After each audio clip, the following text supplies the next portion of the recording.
Militer Israel kembali dikecam lantaran menggunakan senjata terlarang. Diketahui senjata tersebut mampu membakar tubuh. Bahkan dalam 48 jam, 320 kasus luka bakar terjadi. Dikutip dari Tribun News, pejabat Gaza menyatakan bahwa senjata IDF itu merupakan senjata terlarang internasional. Dalam pernyataan kantor media pemerintah Gaza, Senin 15 Juli 2024, warga yang terkena senjata itu mengalami luka bakar serius. Senjata yang dapat menyebabkan luka bakar tingkat 3 itu merupakan rudal dan bom yang dikenal sebagai senjata termal atau senjata kimia. Dilaporkan, senjata tersebut dilarang secara internasional dan haram digunakan terhadap manusia. Kantor media pemerintah Gaza menyatakan sebagian besar rudal dan bom itu merupakan buatan Amerika Serikat. Senjata-senjata itu menyebabkan reaksi kimia pada kulit yang mengakibatkan erosi kimiawi pada jaringan tubuh. Hal tersebut akan menimbulkan rasa sakit yang parah dan kerusakan fisik.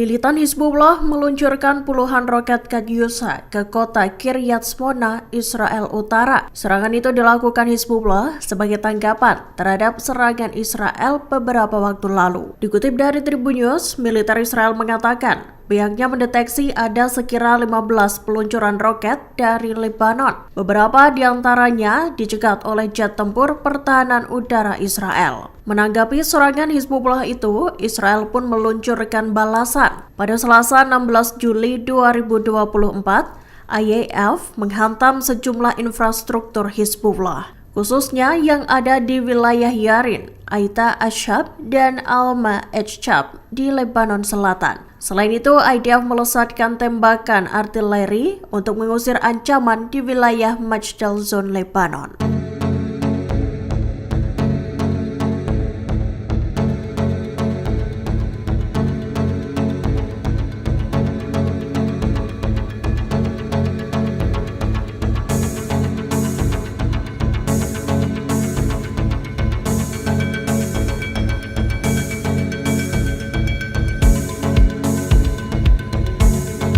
Sayap militer Hamas Brigade Al-Qassam tak henti-hentinya melakukan serangan terhadap pasukan Israel. Mereka kerap kali berhasil menemukan tempat persembunyian tentara Zionis tersebut, seperti sebuah bangunan yang digunakan sebagai markas persembunyian IDF di sebelah timur kota Rafah. Rekaman penyergapan itu dibagikan Al-Qassam lewat saluran Telegram mereka pada Selasa 16 Juli 2024. Dalam kesunyian, pejuang Al-Qassam mengedap-endap untuk menyerang IDF. Dari bawah tanah, seorang pejuang Al-Qassam tampak menenteng senjata ampuhnya. Ia kemudian membidik sebuah tank milik Israel dan menghancurkannya. Tak berhenti di situ, rudal Al-Qassam juga menghantam kendaraan militer Zionis yang lain. Api juga tampak membakar sebuah ruangan di bangunan yang digunakan sebagai markas persembunyian IDF.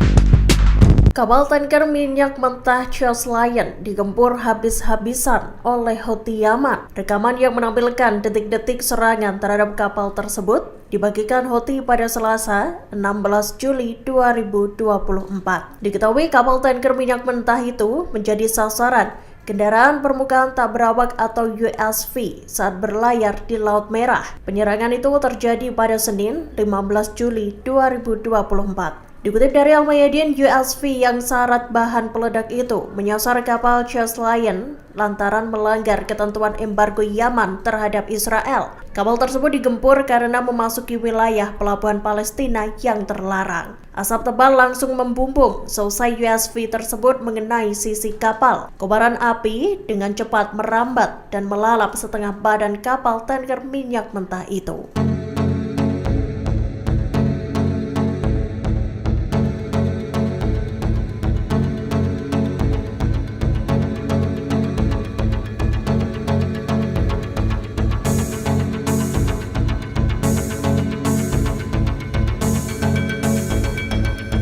Kelompok Hizbullah mengaku bakal menyerang target-target baru Israel jika pihaknya terus menarget warga sipil Lebanon. Ancaman itu diutarakan oleh pimpinan Hizbullah yakni Hassan Nasrallah pada Rabu 17 Juli 2024. Dikutip dari Al Arabiya, ancaman itu dilayangkan selesai jumlah warga sipil yang terbunuh melonjak dalam beberapa hari terakhir. Diketahui 5 warga sipil Suriah tewas dalam serangan IDF ke Lebanon pada Selasa 16 Juli 2024. Dari kelima korban, 3 diantaranya adalah anak-anak. Meski begitu, Israel mengatakan bahwa pihaknya tak menargetkan warga sipil. IDF menekankan bahwa mereka hanya menyerang militan Hizbullah dan infrastrukturnya. Namun pernyataan IDF itu berbalas ancaman dari Nasrallah.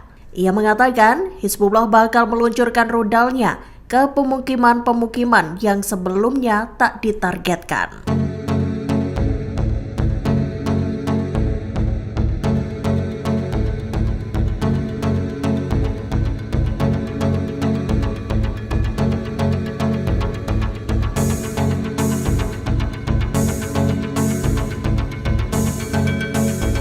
Perdana Menteri Israel Benjamin Netanyahu dihujani kritikan pedas dari keluarga para sandera. Hal itu buntut ucapan Netanyahu dalam rapat Kabinet Keamanan pada Selasa 16 Juli 2024. Dilaporkan Netanyahu menepis adanya bahaya yang mengancam para sandera yang ditawan di Gaza. Dikutip dari The Times of Israel, Netanyahu menyatakan bahwa Hamas seharusnya tertekan. Perdana Menteri Israel itu kemudian mengatakan bahwa para sandera memang menderita, namun mereka tak sekarat. Ucapan Netanyahu itu tampaknya melukai hati keluarga para tawanan. Forum Keluarga Sandera lantas meminta Netanyahu untuk segera mengklarifikasi pernyataannya itu. Mereka mengaku pernyataan Netanyahu itu sangat menyakitkan bagi keluarga para sandera. Ucapan Netanyahu itu juga dianggap tak akurat dan sangat tidak bertanggung jawab. Forum Keluarga Sandera menambahkan, saat ini negosiasi juga telah mencapai titik kritis.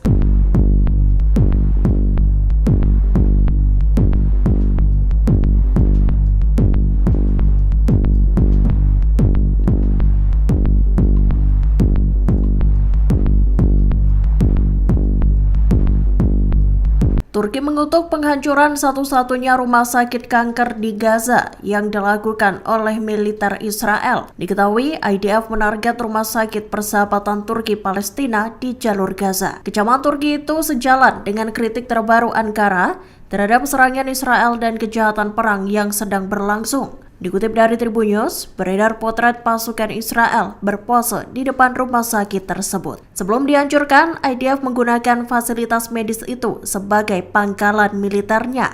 Alhasil, rumah sakit tersebut terpaksa menolak perawatan penting bagi pasien kanker. Kementerian Luar Negeri Turki mengatakan, tindakan IDF itu merupakan pelanggaran terhadap hukum internasional. Lebih lanjut, Ankara mengaku bakal terus berupaya untuk memastikan bahwa IDF akan bertanggung jawab.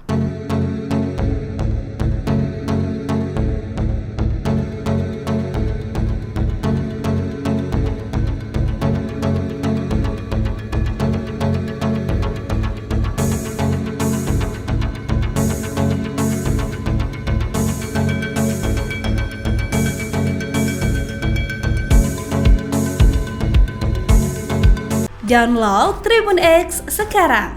Menghadirkan lokal menjadi Indonesia.